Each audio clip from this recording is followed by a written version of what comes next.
ബാല നിക്ക്.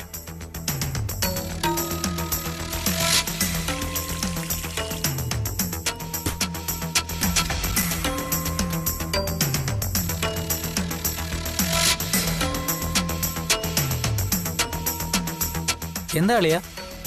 നീ ഇന്നലെ രാത്രി എന്നോടൊരു കാര്യം പറഞ്ഞില്ലേ? എന്ത് കാര്യം? ശാരികയെ നിനക്ക് ഇഷ്ടമാണെന്ന്, കല്യാണം കഴിച്ച് കൂടെ പൊറപ്പിക്കാന്ന്. അങ്ങനെ പറഞ്ഞോ? ആ, അങ്ങനെ പറഞ്ഞു. ആ, അത് വല്ല കള്ളിന്റെ പുറത്ത് പറഞ്ഞായിരിക്കും. കള്ളിന്റെ പുറത്ത് കല്യാണക്കാര്യം പറയൂ ബാല? നീ അത് ആത്മാർത്ഥമായി പറഞ്ഞതാണെന്നാ എനിക്ക് തോന്നിയത്. എന്റെ പൊന്നളിയാ, കള്ളിന്റെ പുറത്ത് നമ്മൾ എന്തെല്ലാം കാര്യങ്ങൾ പറയുന്നു. ഇതും അങ്ങനെ കരുതിയാ മതി. പിന്നെ നിർബന്ധമാണെങ്കിൽ പറയുന്നതിൽ ചെറിയൊരു കാര്യമുണ്ടെന്ന് കൂട്ടിക്കും. എനിക്ക് അവളെ ഇഷ്ടമാ. ഒരു ചെറിയ കൊതി, അത്രേ ഉള്ളൂ. ചെറിയ കൊതിയോ എന്ന് വെച്ചാ?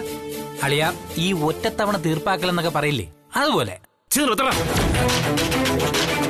എന്റെ മകളെ പറ്റിയാ നീ പറയുന്നുള്ള കാര്യം മറക്കരുത്. ചേടാ, ഇത് കൊള്ളാല്ല. മകളായിട്ട് ഇതുവരെ അളിയൻ അങ്ങനെ പരിഗണിച്ചിട്ടുണ്ടോ അവരിൽ ആരെങ്കിലും? അല്ലെങ്കിൽ തന്നെ മകനും മരുമകളും ശത്രുക്കളായ പിന്നെ ജയിക്കാൻ വേണ്ടി ഏതടവും പയറ്റാളിയാ. അളിയൻ കേട്ടിട്ടില്ലേ, തുനിഞ്ഞിറങ്ങിയ ലക്ഷ്യമാണ് പ്രധാനം, മാർഗമല്ല. കറക്റ്റ്.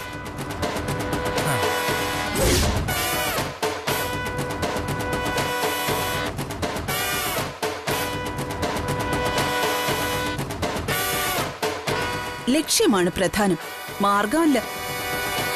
അതിനേത് കുതന്ത്രവും നമുക്ക് സ്വീകരിക്കേണ്ടി വരും, എന്നാലേ വിജയിക്കൂ. അതിലൊന്നും എനിക്കൊരു വിയോജിപ്പുമില്ല രാജേശ്വരി. പക്ഷെ ഇടയ്ക്കിടയ്ക്ക് നീ വലിയ വലിയ ഡയലോഗ് അടിക്കുന്നതല്ലാതെ ഒന്നും നടക്കുന്നില്ലല്ലോ എന്ന് ഓർക്കുമ്പോഴാ ഒരു വിഷമം. അത് ശരി, ഒരവസരം കിട്ടിയപ്പോ നിങ്ങൾ എന്നെ കുത്തിയതാണെന്ന് എനിക്ക് മനസ്സിലായി. പക്ഷെ ഞാൻ ഈ ഡയലോഗ് അടിക്കുന്നതേ മനസ്സിൽ ചിലത് കണ്ടിട്ടാ. എന്ത് കണ്ടിട്ട്? അത് മനസ്സിലായില്ല. മുമ്പ് നീ ആ വിഷ്ണുവിനെ തളയ്ക്കാൻ സത്യഭാമയുടെ വീട്ടിൽ കയറി ചെന്നിട്ട് എന്തായി? ഒന്നും നടന്നില്ലല്ലോ. മറിച്ച് അവൻ ഇപ്പോഴും കുടുംബശ്രീ കയറി ഇറങ്ങി നടക്കുന്നുണ്ട്. അതുകൊണ്ട് എല്ലാവർക്കും തെറ്റും കുറ്റവും കുറവും ഒക്കെ ഉണ്ടാവുമെന്ന് അറിഞ്ഞാ നിനക്ക് കൊള്ളാം, അത്ര തന്നെ. മനസ്സിലായി. അവസരം കിട്ടുന്ന മുറയ്ക്ക് നിങ്ങൾ എന്നെ വീണ്ടും വീണ്ടും വീണ്ടും കുത്തിക്കൊണ്ടിരിക്കുക. സാരമില്ല, പണ്ട് വിഷ്ണുവിനെ സത്യഭാമയും തമ്മിലടിപ്പിക്കാൻ നോക്കിയിട്ട് സാധിച്ചില്ല എന്നുള്ളത് സത്യം. പക്ഷേ നാളെ ഞാൻ ആ വീട്ടിൽ പോകുന്നുണ്ട് സത്യഭാമയെ കാണാൻ. അവിടെ വെച്ച് തീരുമാനിക്കും ഈ കുരുക്ക് എങ്ങനെ അഴിക്കേണ്ടെന്ന്. ഏത് കുരുക്ക് ചേച്ചി? നിന്റെ ചേച്ചി കെട്ടിത്തൂങ്ങി ചാകാനുള്ള കുരുക്ക്. എടാ വൃത്തികെട്ടവനെ, ആ ശാരദയും മക്കളോ നമ്മുടെ കഴുത്തിലെ കുരുക്ക്.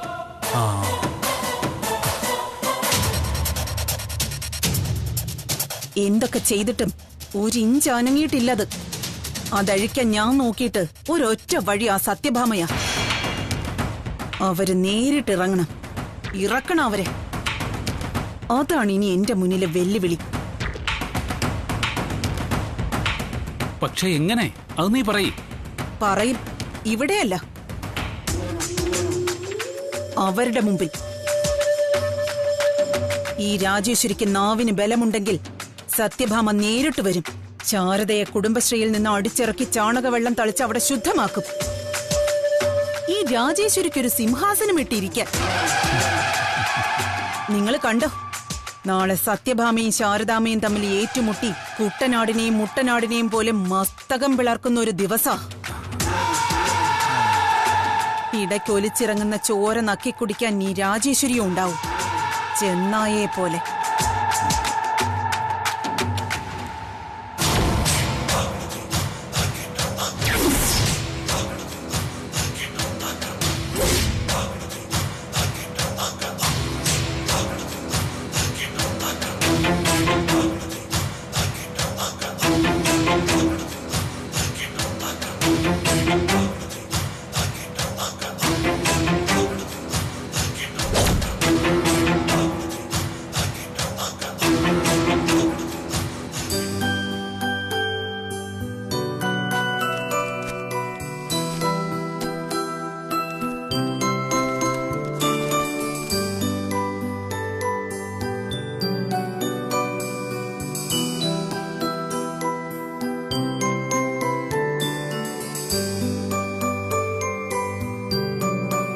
സത്യമ്മയുടെ സാറേ അവരാത്തുണ്ട്.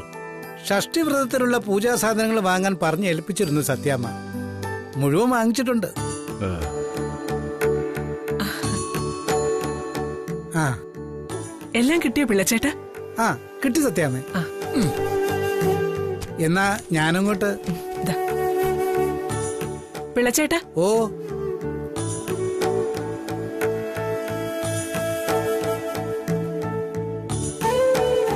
ആ അർജുൻ ഇപ്പൊ എവിടെയുണ്ട്? ഏതർജുന സത്യാമ്മേ? അഡ്വക്കേറ്റ് അർജുൻ ശങ്കർ. പ്രീതി മോളുടെ. ഓ എനിക്ക് അവനോടൊന്ന് സംസാരിക്കണമെന്നുണ്ട്. ഇത്രയും നാള് അവൻ സംസാരിക്കാൻ വന്നപ്പോ ഞാൻ കാതു കൊടുത്തിട്ടില്ല. ഇപ്പോ ഒരു തോന്നൽ. എന്റെ ആവശ്യവുമായിട്ട് ഞാൻ അങ്ങോട്ട് ചെല്ലുന്നതായിട്ട് തോന്നരുത്. എന്നാലൊന്ന് കണ്ട് സംസാരിക്കുകയും വേണം. മനസ്സിലാവുന്നുണ്ടോ പിള്ളച്ചേട്ടന്?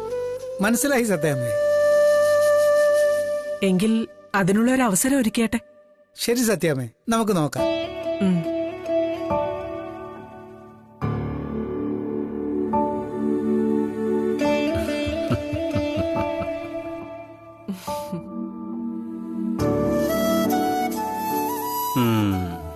എന്താ ഭാമൻ ഇപ്പൊ ഇങ്ങനൊരു തോന്നൽ? നിങ്ങൾ തമ്മിലുള്ള ശീതോത്വത്തിന്റെ മഞ്ഞുരുകയാണെന്ന് തോന്നുന്നു. ചെയ്യുന്നതെല്ലാം ശരിയാണോന്ന് എന്റെ മനസ്സിൽ ആദ്യമായിട്ടൊരു സംശയം രാഘവേട്ട. പ്രീതിയുടെ നന്മയ്ക്ക് വേണ്ടിയാ ഞാൻ ഇത്രയും നാളും അവളെ അർജുനെ അകറ്റി നിർത്തിയത്. അവന്റെ മധുര വാക്ക് കേട്ട് പ്രീതി വീണ്ടും ആ വീട്ടിലേക്ക് പോയ വസുമതിയും ചിത്രയും കൂടി അവളെ കാൽക്കീഴിലിട്ട് ചവിട്ടി അരയ്ക്കുമെന്ന് ഞാൻ വിശ്വസിക്കുന്നു. അതുകൊണ്ട് അർജുനോട് അവളുടെ കാലിൽ തൊട്ട് മാപ്പ് പറയാൻ ഞാൻ ആവശ്യപ്പെട്ടത്. കാത്തിരുന്നും കഷ്ടപ്പെട്ടും കിട്ടുന്നതിനെ ഒരു വിലയുണ്ടാവൂ എന്ന് ഞാൻ വിശ്വസിക്കുന്നു.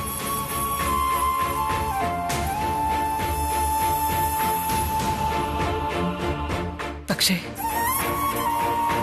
അതൊന്നും അവൾക്ക് മനസ്സിലാവുന്നില്ല രാഘവേട്ട. അവളെ അവളുടെ ഭർത്താവിനെയും തമ്മിൽ അകറ്റുന്ന വില്ലത്തിയ ഇപ്പൊ പ്രീതിയുടെ മനസ്സിൽ ഞാൻ. എന്തിനാ ഞാനിങ്ങനെ ഓരോരുത്തരുടെയും പ്രാക്കിരുന്ന് വാങ്ങുന്നത്?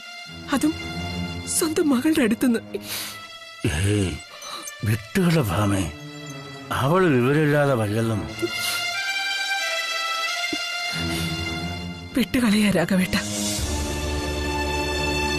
വിട്ടുകളയാ ഞാൻ. പ്രീതിക്ക് പിറക്കാതെ പോയ കുഞ്ഞിനെ രാഘവേട്ടന്റെ ഇപ്പോഴത്തെ അവസ്ഥയെല്ലാം വിട്ടുകളയ. സത്യഭാമയുടെ വാക്കിലും നോക്കിലും മാത്രമേ കടുപ്പം കൂടുതലുള്ളൂ. ഉള്ളിലുള്ളത് ഉരുകിയ വെണ്ണയ. നെഞ്ചുരുകുന്ന സങ്കടം അതാർക്കും കാണാൻ പറ്റില്ല.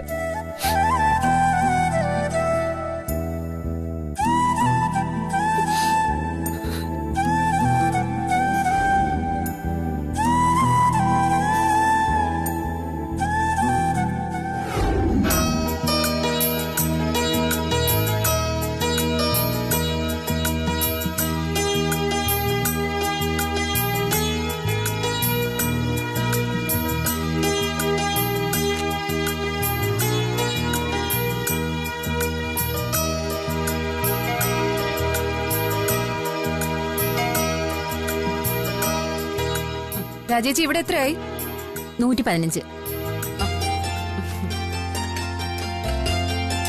എത്രയായി മോളെ? രാജേച്ചി ഒരു പാഴ്സൽ കൂടെ പറഞ്ഞിട്ടുണ്ടായിരുന്നു. സാറേ, ഇത് ശ്രീമതിക്കും പിള്ളേർക്കും ഉള്ളതാ. അവർക്ക് അവിടെ വെക്കുന്നതിലും പ്രിയം ശാരദാമ്മയുടെ കുടുംബശ്രീ എന്നുള്ളതാ. എത്രയായി മോളെ? 315. ഓ,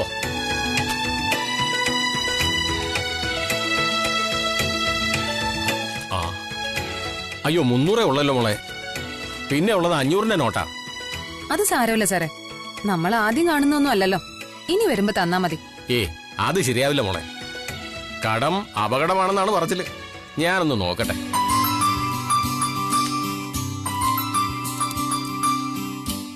ദേ പിടിക്ക്. സാറേ ബാക്കി 5 രൂപയല്ലേ, അതവിടെ കിടന്നോട്ടെ. ഞാൻ ഇനിയും വരാനുള്ളതല്ലേ. അത് പറ്റില്ല സാർ. ഇത്രയും കറക്റ്റായ സ്ഥിതിക്ക് ഞങ്ങൾക്കും ഇത് തന്നേ പറ്റൂ. ശരി, എങ്കിൽ മോടെ ഇഷ്ടം. സത്യത്തിൽ സാർ ഈ കാണിക്കുന്ന കാണുമ്പോ എനിക്ക് അത്ഭുതം തോന്നാം. കാശ് കൊടുത്തിട്ട് കടം പറയുന്ന പോലീസുകാരുടെ കഥയിലെ നമ്മളൊക്കെ കേട്ടിട്ടുള്ളൂ. പക്ഷേ സാറ് മാത്രം ഒരു അപവാദ. പോലീസുകാരനായതുകൊണ്ട് എന്തെങ്കിലും പ്രത്യേകത ഉണ്ടെന്ന് എനിക്ക് ദൂരെ തോന്നിയിട്ടില്ല മോളെ. എല്ലാവരും ചെയ്യുന്നത് പോലെ ഒരു ജോലി.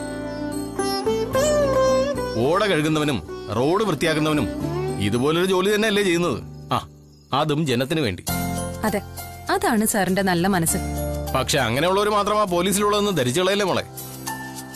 ഉദാഹരണത്തിന് ഞങ്ങളുടെ SI ശാരദാമ്മ പോലീസ് സ്റ്റേഷനിൽ വന്നപ്പോ അയാൾ കാണിച്ച നെറുകേട് ഞങ്ങൾക്ക് ആർക്കും പിടിച്ചിട്ടില്ല മോളെ. സത്യം. അമ്മ പോലീസ് സ്റ്റേഷനിൽ വന്നോ? എന്തിന്? കംപ്ലൈന്റ് കൊടുക്കാൻ. അപ്പോ മോളിതൊന്നും അറിഞ്ഞില്ലായിരുന്നോ? അത് ഞാൻ അറിഞ്ഞതാ, മറന്നുപോയി. ശരി ശരി, എന്നാ പിന്നെ ഞാൻ ഇറങ്ങട്ടെ.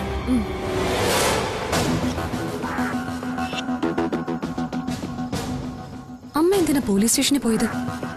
അതും എന്നെ മറച്ചു വെച്ചിട്ട്.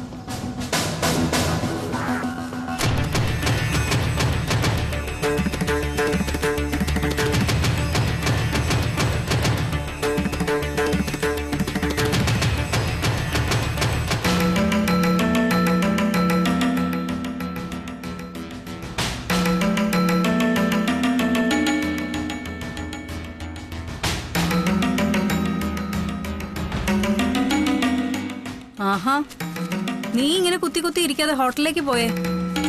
അവിടെ ശാലിനിയും രാജിയും തനിച്ചല്ലേ ഉള്ളൂ. കുറച്ചു കഴിഞ്ഞാൽ കട അടയ്ക്കണം. ഒരുപാട് പണി ഒതുക്കാനുണ്ട്. നീ അങ്ങോട്ട് ചെല്ല്. അമ്മേ,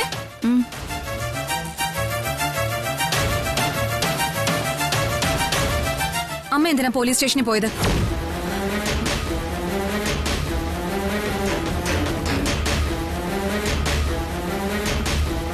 എന്താ ഒന്നും മിണ്ടാതിരിക്കുന്നേ? അമ്മയോടാ ചോദിച്ചത്, പോലീസ് സ്റ്റേഷനിൽ പോയിരുന്നോന്ന്. അത് പിന്നെ പോയെങ്കിൽ നിന്നോടാരാ പറഞ്ഞത് അമ്മ പോലീസ് സ്റ്റേഷനിൽ പോയിരുന്നെന്ന്? ഓഹോ, അപ്പൊ അമ്മ സ്റ്റേഷനിൽ പോയ വിവരം ശാരികേച്ചിക്കും അറിയായിരുന്നു അല്ലേ? അതെ, പോലീസ് സ്റ്റേഷനിൽ പോകാൻ മാത്രം ഒരു വിഷയം ഉണ്ടായിരുന്നെങ്കിൽ അത് അർജുനേട്ടനെ അറിയിക്കായിരുന്നില്ലേ? അല്ലെങ്കിൽ എന്നെ? അർജുനേട്ടൻ പിന്നെ എന്തിനാ വക്കീലിന്റെ കോട്ട് വിട്ടോണ്ട് നടക്കുന്നേ? ശരി, ഇനി പറയ്, എന്തായിരുന്നു വിഷയം? പറയാൻ. അത് പിന്നെ മോളെ, എനിക്ക് വേണ്ടിയാ ശാരദാമ്മ പോലീസ് സ്റ്റേഷനിൽ പോയത്. ശാന്തിച്ചിക്ക് വേണ്ടിയോ? എന്തായിരുന്നു പ്രശ്നം? അത് വീട്ടിലെന്തെങ്കിലും പ്രശ്നമുണ്ടോ?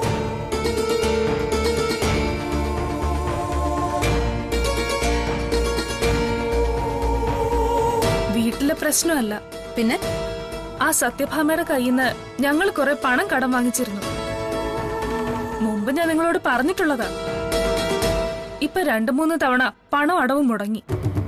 അതിന്റെ പേരിൽ സത്യഭാമയുടെ മോൻ വീട്ടിൽ വന്ന് പ്രശ്നം ഉണ്ടാക്കി. സാധനങ്ങളൊക്കെ അടിച്ചു തകർത്തു. അതിന് പരാതി കൊടുക്കാനാ ഞാൻ ശാരദാമ്മയും കൂട്ടി പോലീസ് സ്റ്റേഷനിൽ പോയത്. അത് എങ്കിൽ പിന്നെ അത് എന്നോട് പറയായിരുന്നില്ലേ? ഞാൻ വരുമായിരുന്നല്ലോ കൂടെ. അത് പിന്നെ നിന്നെ എന്തിനാ ഈ കുഞ്ഞു കുഞ്ഞു കാര്യങ്ങളിൽ ബുദ്ധിമുട്ടിക്കുന്നതെന്ന് അമ്മ കരുതി, അത്രേ ഉള്ളൂ. ഇതാണോ കുഞ്ഞു കാര്യം? കൊള്ളാം, ഒരു ഗുണ്ട വരുന്നു, വീട്ടിൽ വന്ന് ബഹളം ഉണ്ടാക്കുന്നു, സാധനങ്ങളൊക്കെ അടിച്ചു പൊട്ടിക്കുന്നു. കുഞ്ഞു കാര്യം പോലും നന്നായിരിക്കുന്നു.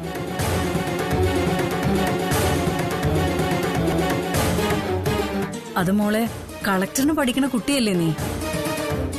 വേറെ എന്തെല്ലാം കാര്യങ്ങളുണ്ടാവും നിന്റെ തലയില്. അമ്മേ, കളക്ടർ എന്ന് പറഞ്ഞ ആരാന്നറിയോ അമ്മയ്ക്ക്? സമൂഹത്തിൽ നടക്കുന്ന അനീതികളും അക്രമങ്ങളും നോക്കി കൈയും കെട്ടിക്കൊണ്ട് നിൽക്കുന്ന ഒരാളല്ല. നീതിയും ന്യായവും നടപ്പാക്കി സമൂഹത്തെ ക്രമസമാധാനത്തോടെ മുന്നോട്ട് കൊണ്ടുപോകുന്ന ഒരാളാ. അതിന് നീ ഇതുവരെ കളക്ടർ ആയില്ലല്ലോ, അത് അപ്പോഴല്ലേ. അനീതി കണ്ട കളക്ടർ ആവണമെന്നൊന്നുമില്ല. ഒരു ഇന്ത്യൻ സിറ്റിസൺ എന്ന നിലയില് എനിക്ക് ഈ സമൂഹത്തോട് ഒരു ഉത്തരവാദിത്വം ഉണ്ട്. അതേ ഞാൻ പറഞ്ഞുള്ളൂ. നീ ഇങ്ങനെ ഭാരിച്ച കാര്യങ്ങളൊന്നും പറയല്ലേ, എന്റെ തലയിൽ കയറൂല അതൊന്നും.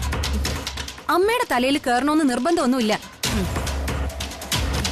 എന്നിട്ട് അവര് കേസെടുത്തോ സത്യഭാമയുടെ മകനെതിരെ? എവിടുന്ന്? പോലീസ് പരാതി വാങ്ങിയത് പോലുമില്ല. പരാതി വാങ്ങിയില്ലെന്നോ? അതെ, വാങ്ങിയില്ല. അത് ശരി. ഇതിപ്പോ എന്ത് വലിയ ക്രൈം അവര് ചെയ്തെന്നറിയോ നിങ്ങക്ക്? മുഖം നോക്കാതെ നീതി നടപ്പാക്കേണ്ട പോലീസ് പരാതി പോലും വാങ്ങിയില്ലെന്ന്. അത് ഞാനങ്ങ് വിട്ടു ശാലിനി. സത്യഭാമയുടെ മോനൊക്കെ വലിയ ആളല്ലേ, അവരോടൊക്കെ പൊരുതി നമുക്ക് ജയിക്കാനൊക്കുവോ? ഞാനതങ്ങ് കളഞ്ഞു, അത്ര തന്നെ. അങ്ങനെ കളയരുത്.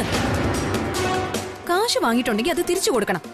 പണം കിട്ടാനുള്ളവന് വേണമെങ്കിൽ ഈ രാജ്യത്തെ നിയമങ്ങളിൽ ഒതുങ്ങി നിന്നുള്ള നടപടികൾ സ്വീകരിക്കുകയും ചെയ്യാം.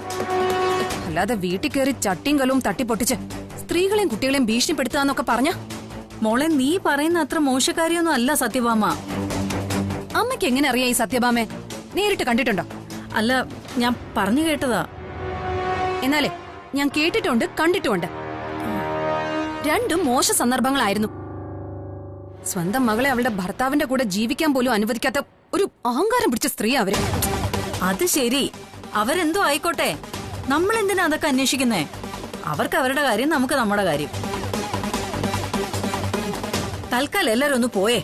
ദേ, ഹോട്ടലിൽ രാജി തനിച്ചേ ഉള്ളൂ, ഞാൻ അങ്ങോട്ട് പോവാ. ശാന്ത വാ. ഡീ, നീയും വാ.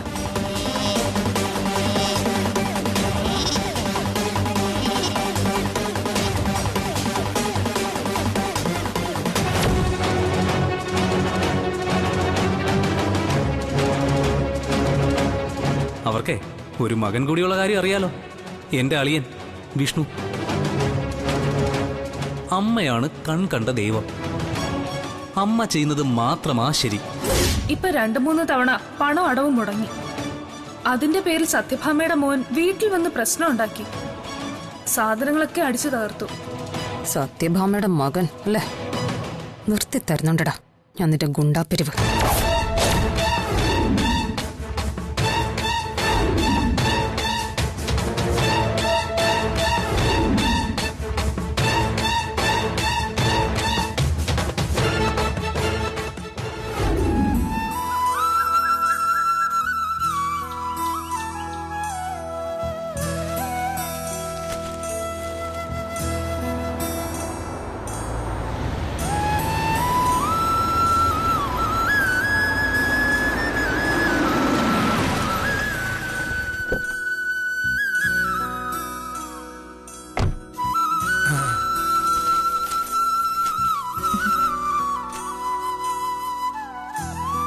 ആഹാ, കുഞ്ഞ് അതിരാവിലെ തന്നെ അമ്പലത്തിൽ പോയിട്ട് വരികയാണല്ലേ? അതെ, പ്രസാദം. സന്തോഷം. ഇന്ന് തിങ്കൾ, ശിവന്റെ അമ്പലമല്ലേ? കുളിച്ചു തൊഴുന്നതിന് ഉടനെ ഫലം ഉണ്ടാവും. ഫലം ഉണ്ടാവുന്നല്ല, ഉണ്ടായി തന്നെ കൂട്ടിക്കോളും. ഇവിടെ ഈ വീട്ടിൽ ഒരു കുരുക്കവും ഇല്ലാത്ത കരിമ്പാറ എന്ന് കരുതിയതൊക്കെ ഇളകി തുടങ്ങി. സത്യാമ്മയ്ക്ക് എന്തോ മാറ്റം ഉണ്ടായിട്ടുണ്ട്. അർജുനൻ വക്കലിനോട് ഒന്ന് സംസാരിക്കണമെന്ന് പറഞ്ഞിരിക്കുക ഇന്നലെ രാത്രിയില്. കൂടിക്കാഴ്ച തരപ്പെടുത്താൻ എന്നെയാ ഏർപ്പാടാക്കിയിരിക്കുന്നത്.